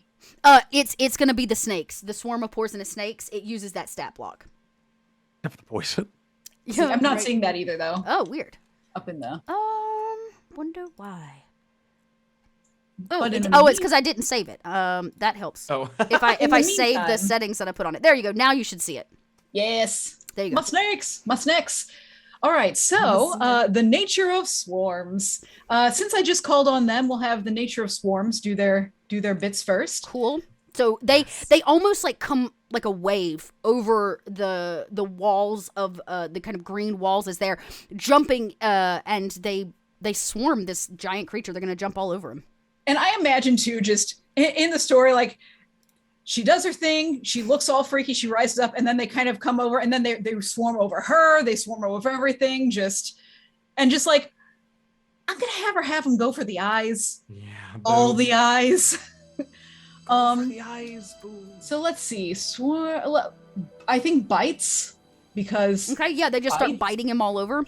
yeah. So that's a melee. Yep. So go ahead and roll that up. I mean, why wouldn't they just bite him all over? Yeah, melee +6 to hit. So, Okay, so on the character sheet, you should be able to roll for them. Their bite attack. Swarm bites. Yeah, swarm has no more than... Yeah. Here we go. More than half HP. Bites. Show me bites. At a 13 on the eye golem does not hit. Does not hit. They do begin biting on him, but it doesn't seem to be... Their little squirrel teeth aren't quite enough to get through his thick gray hide. All right, and so moving on to the giant scorpion. Giant scorpion, we're gonna have him do claw this time around. Okay. Yeah, it kind of skids into the scene and is gonna rake its claws, I guess, against. Yeah, this is for bludgeoning damage. Okay, and it can take bludgeoning, so we're good to go there. And also, if it works, the target is grappled. The 13 is, again, not enough. Okay, and then lastly, for the hound... For hound, oh, as it runs into combat. And then see. So from a hound, he might have enough in him to make it happen. I don't think, did we actually pull a hound stat? I don't have a hound sheet, but I think it says under my thingy what I can do for him. because that's one that you summon, right? Yeah. Where are you, my little one? There we go. So this is fight by your side. Is it a hellhound? It is a feyhound. It's a feyhound. I'll say I don't know that. Oh wait, Conjure Feyhound may have the stats in it. That's what I was looking for. Was this spell? Yeah. At higher levels, roll initiative for the summon hound, which has its own turn. Obey verbal commands. Don't issue any commands. Yeah, so it's gonna have basic hound stats in this case. So you would just need to roll an attack. So you can just roll the d20. I'm gonna pull its stats real quick, but go ahead and just roll the d20 for me and see, let's see if it hits. So again, just gonna be like, go for the eyes. Great. A 13, but 13 is my number. Right. Wow. It does reach out and scratch. It's only going to get a +2 to that attack. Summon Hound. Yeah. So it's not quite enough to hit him. But your creatures have kind of literally swarmed this thing, which is going to make it difficult for him to get to all of you without taking attacks of opportunity, which is actually very, very helpful at this point. Yeah. All right, we roll right along to our dear Vannon. Vannon, all of the creatures are kind of between you and it now. You can see it's not very happy. It's like slinging squirrels off of its, There are eyes everywhere. Vannon is very seriously considering casting shadow blindness on himself, just so he doesn't have to see this for a few seconds. However, not the best idea. So, so I know we all have dark vision, but is there light out here at all? And yes. More to the point, are there shadows being cast out here? Oh, I would say absolutely, both in the shadow of the tower and from the creature itself, which is, remember, it's emanating light. Right. Oh, interesting. So if it's emanating light, does it cast its own shadow? It does. Not? It does. It does. Okay. Mm-hmm. So in that case, I'm just Vannon is like, oh, this is all awful, and just focuses on the shadow of the creature because it doesn't have any eyes, visible eyes, and I just sort of reach out to it and gesture for it to rise, and I will cast Shadow Puppets. Whoa. Okay. We'll put that in the chat. And I need the creature. Oh no! I make a melee spell attack against this one. And is this one of my... I found your stat block for the hound, by the way. I added it to your lineup. Oh, nice. All right, so this is a wizard spell. Okay. So 1 plus 5. What's our proficiency at this level? Ooh, it's pretty high. It's like a 6. I thought it was higher than that. 4. Oh, no. Okay. Oh, it's 4. Okay, so plus 9 then. I'm imagining each eye. A 24 does hit. That will what hit. A delight. And it's magical, just which took means a while to warm up. It will do all of its damage. Fantastic. So the shadow itself just leaps over all of these creatures that are surrounding it and attacks it. Nice. And that will do 2d8 psychic damage. Oh. And the golem has to make an intelligence saving throw. Okay, well, it has a -3. Fail. It's not a smart golem. All right, so it takes 14 psychic and is incapacitated until the start of my next turn. Oh, okay. As the shadow claws at him and holds it in place. Yeah, I imagine, because it's shadow, right? And so you see a shadow the size of this creature, even with the squirrels and the scorpion and the hound trying to bite and nip and claw at it. It is its own shadow that wraps itself around and begins to strangle this creature to death. So it is incapacitated. That means it cannot take a turn. And all of you gain advantage on your attacks against it. Well, if that's the case. All right. Which is a good timing, Theoden. Yes, I think Theoden had his handful or fingers full of rose petals, and then he sees what happens, and he goes, never mind. And then he takes out his notebook, he takes out a vial of ink, drips it on his fingers again, and then throws 6, I think, bolts into the air. Oh. And I'm going to cast this at 6. And remember, it's an advantage on the attack itself. Yeah. And this is going to be boy. at level 6. Do I have 6 level spell? We have 5th. Oh, we do have 6. Look I at have a 6 level spell. Yeah. And I gotta I'm remember not going to use. I'm going to do it at 5. Don't forget, there's no long rest from now till the end of the king. Right. Okay, well, that is a wonderful thing you brought up. Yep, I'm doing it. Just a happy reminder. That is a wonderful reminder. Okay, nice. Okay, it needs to make a Constitution save. Higher level cast. That's the damage. Okay. 16 con save. Failed. Sweet. It failed hardcore. So it takes 21 points of damage. Takes Okay. the 21 points of damage. It does as not like that. 5 bolts It, of fly into course, existence. And is being strangled by its own shadow, so it's kind of not moving. It's incapacitated, and it's kind of holding on, but a couple of the squirrels dodge out of the way of these lightning bolts. They chitter as they make room for you to land this attack very, very successfully. and that, I think, is it. Unless I do a wacky, weird bonus. Well, it's the I eye didn't golem's look it up. turn, and it can't Yep. take a turn. Wonderful. So, it doesn't get its turn until your next turn. So, Right. it literally can't do anything, and you can see all the eyes on its body looked panicked now. They began jutting around in a state of fear. It wasn't expecting this. It's never been strangled by its own shadow before. It just hasn't. And we loop back to the top to Seraphim and her menagerie of And the friends. yeah, Seraphim and friends. What would you like to do?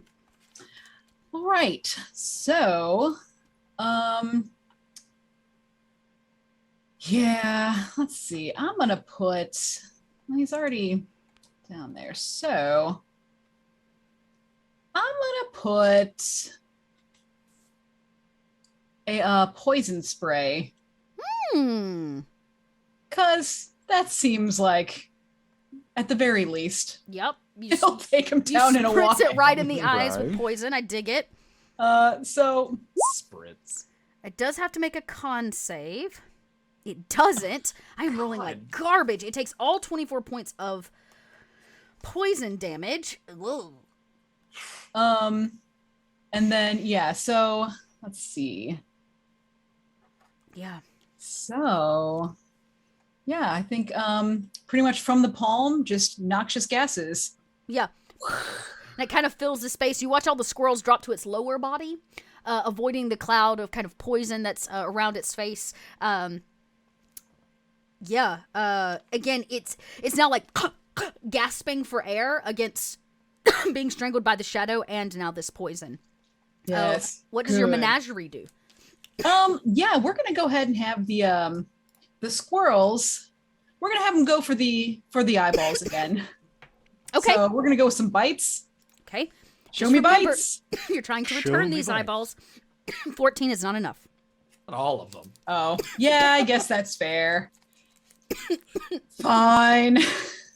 Just like 4 of saying. them. Okay, so in that case, let's see. We'll go for. Well, no, he's already getting grappled. We'll go for sting this time with So yeah. the scorpion, Okay. and I'll tell him. Fine, not the eyes. And sting. Show me sting. Oh, that's right. Chat's got your back. You have advantage on that attack roll. So the Oh, 25, Ah. actually, yeah, the 25 hits on that bite. Oh. All right. The 19 does not, though. Well, I'll take the 25 for the bites, though. The 19 does not hit. The 25 does. Yeah, so Dang. you should be able to click, I think, the attack, and it'll roll your damage. Okay. Well, let's They're in go chat. back to this then. Whoop. Oh. So let's go back to my swarm here. I think. Good to know. 19 does not hit though. Is that Yeah, there you go. So just click the attack inside of the Roll20 box, like the chat box. See it where. Yep, I have so many windows open here. I know.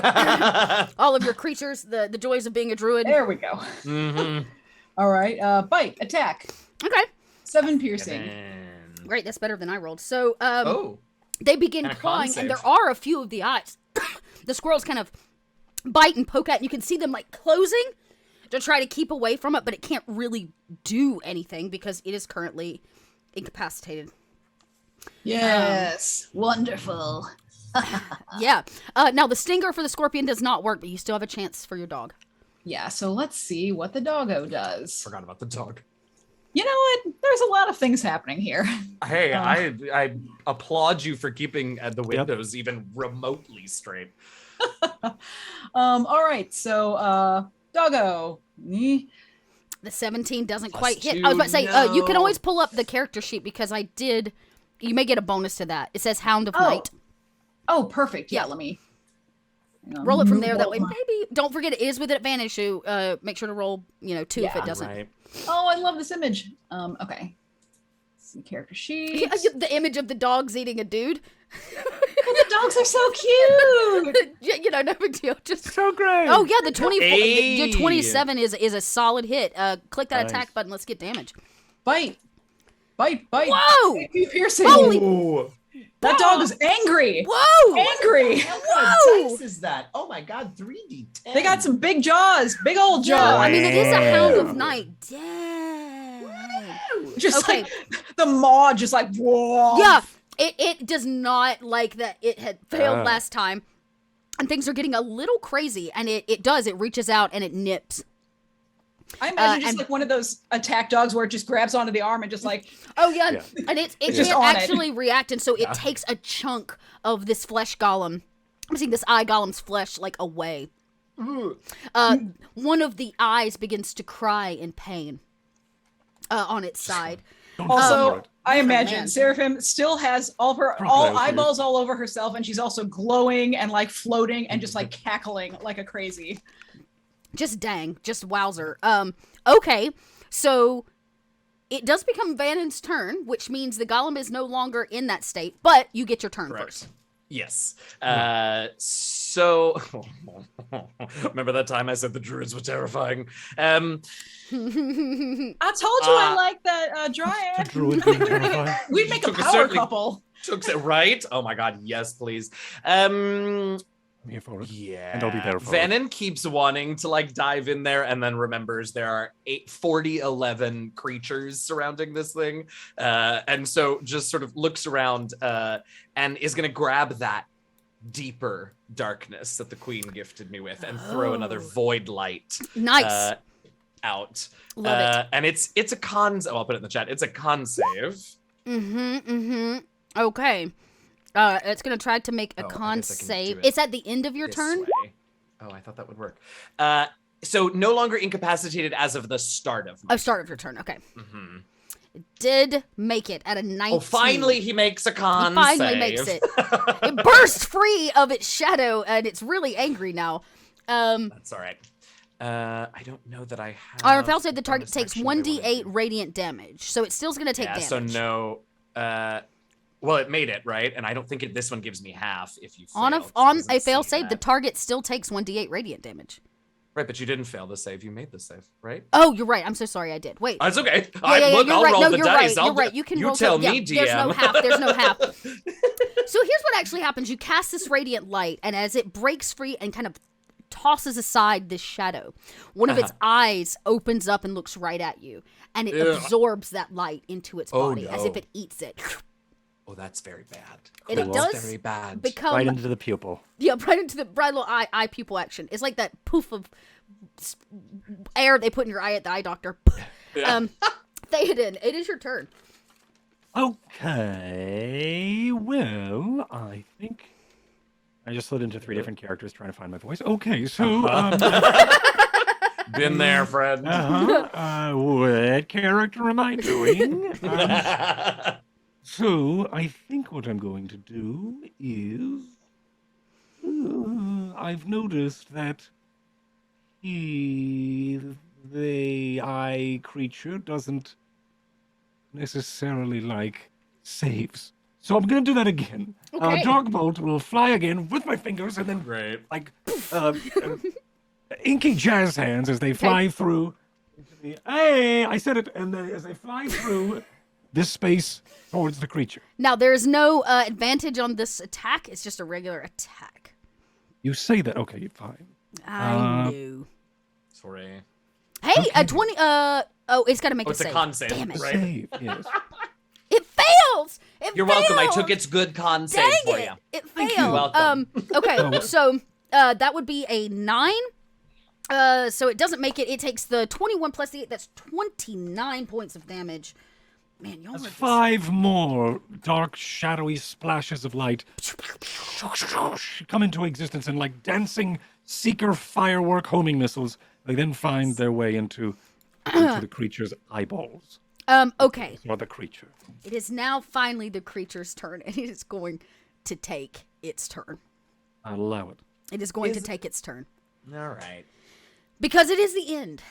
And we have to go out with a little bit It's of a gotta do. bang. Absolutely. Okay, and here I am making fireworks, but I guess we need more of a bang. It absorbs this thing and it like takes these hits from you.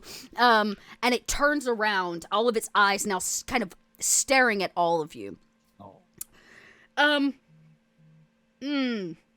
mean do I want to be? I'll bring it on. It's the end of the episode. Give us a Come good on. I mean, this could be really devastating. Okay. Whatever. Good. It is going to use something called Gaze of Ancient Light. Not that. Not that. There's something else? As it absorbs that light that you sent into it, Vannon, it kind of begins to glow from its chest. It begins to emanate even more. And it emits a burst of blinding light, affecting everyone within 30 feet. That's literally every one of you. Every creature must make a Constitution saving throw. Damn it. So I need all of the squirrels, all of the wolf, all of it.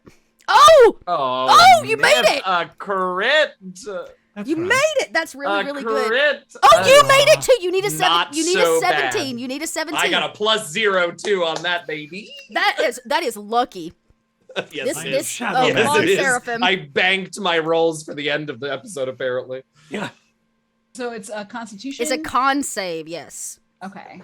I was just checking to see whether or not my emissary gave me anything on this.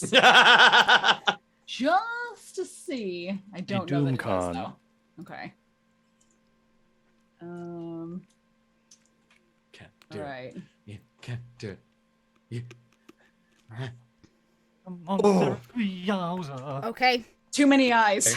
All right. Too many eyes. I need a much Constitution save from the wolf, or from the hound, the squirrels, and the scorpion as well.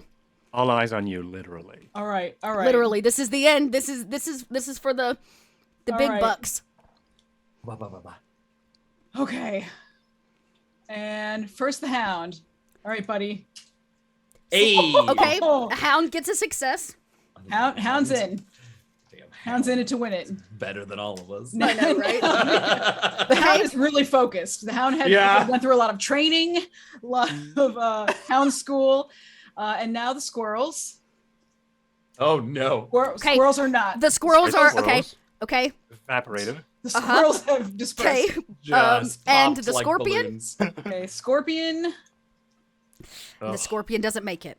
Okay. Scorpion doesn't make it. Here's what happens. A lot of bug popcorn. Everything that failed, this blinding light like burst out up into the air outwards. Some of you managed to kind of shield your eyes, the dog included, but unfortunately, Freaky disco ball. Seraphim, you do not. Neither do the squirrels or the scorpion. And as the light begins to subside, your vision does not return. Slowly but surely, you go blind. The squirrels go blind and they scatter. Now there's a blind squirrel problem in this labyrinth. Oh, So there's blind squirrels now everywhere. And incredible. Blind the rabbit squirrels. Right, of course. And the golem reaches down with the scorpion unable to see it. Kind of, you know how like a almost dead like arachnid or critter will kind of like flail about with its legs. It reaches down. Content warning, everybody. Oh boy. Grabs it by its face, rips a part of it free, grabbing both of its eyes, and it swallows the scorpion's many eyes whole. And as it does, the scorpion's eyes begin to form in its body. Your scorpion is kind of dunsies. But you don't get to see this, Seraphim, because you no longer can see. And as this goes up, all of get you, your sight together here in a second. even those of you that succeeded on the save, are still stunned.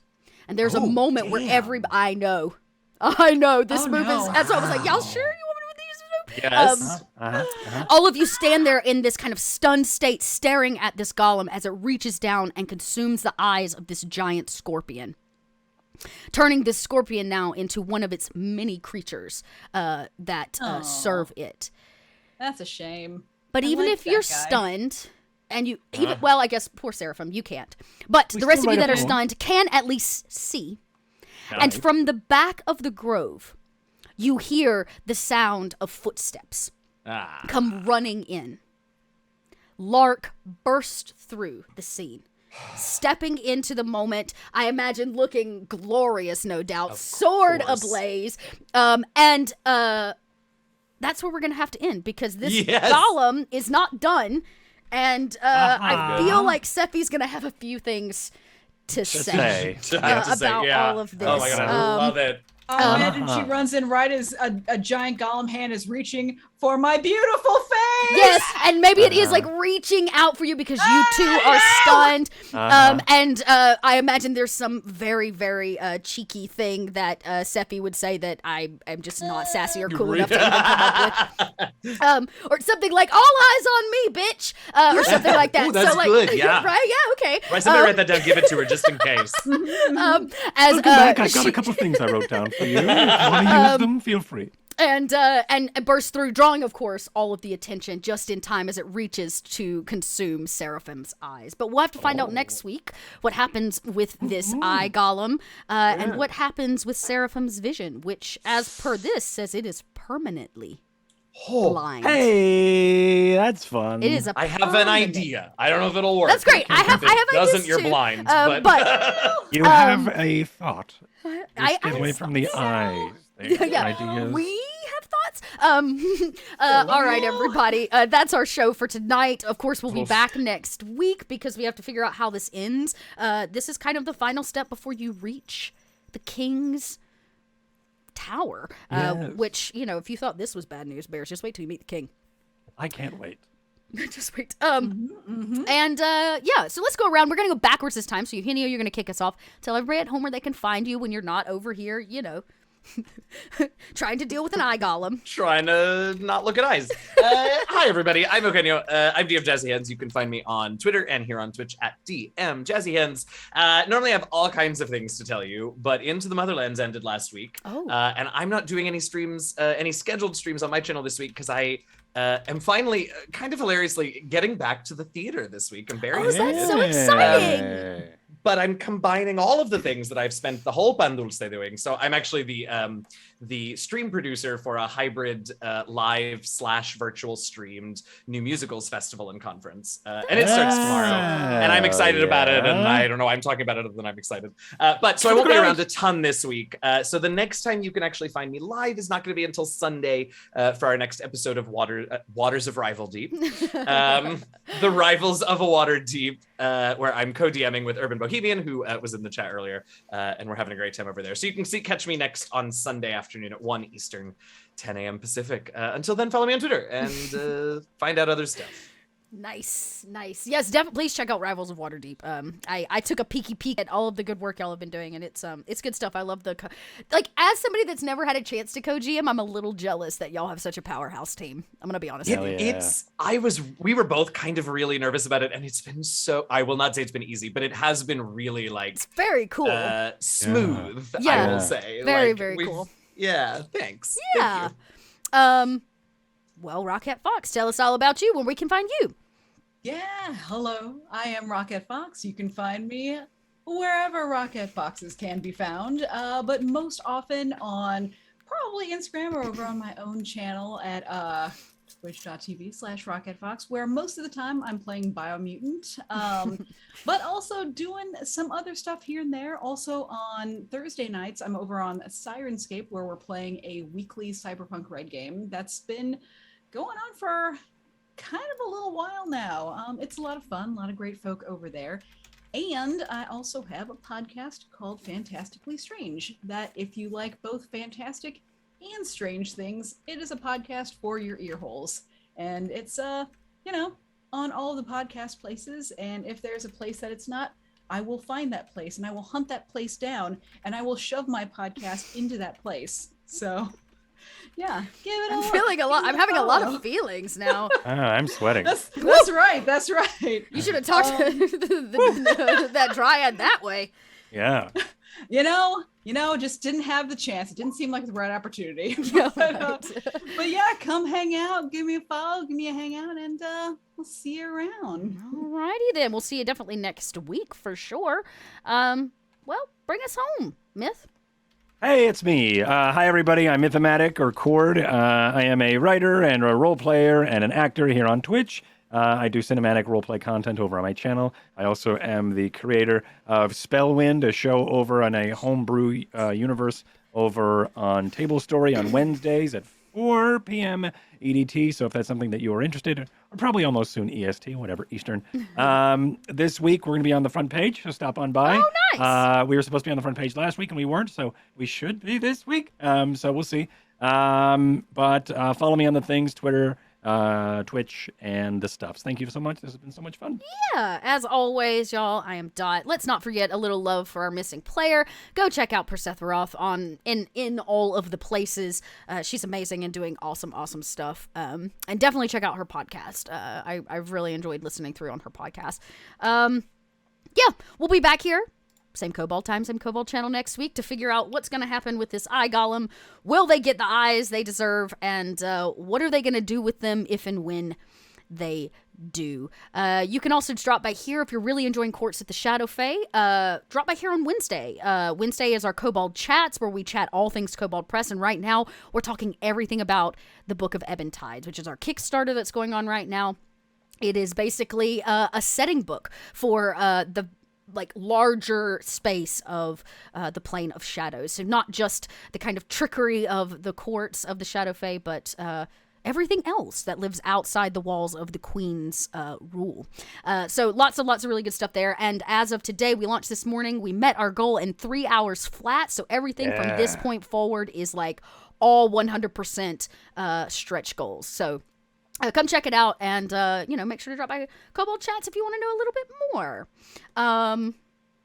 Yeah, other than that, we just closed out Into the Southland, so this is our actual play that's running right now, but we'll have some new announcements about our next show. We've got a very exciting partnership coming down the pipeline for a little holiday-themed, Nordic winter show that's going to be coming at the end of November. So more info coming soon on that. And don't forget, we're at GameholeCon.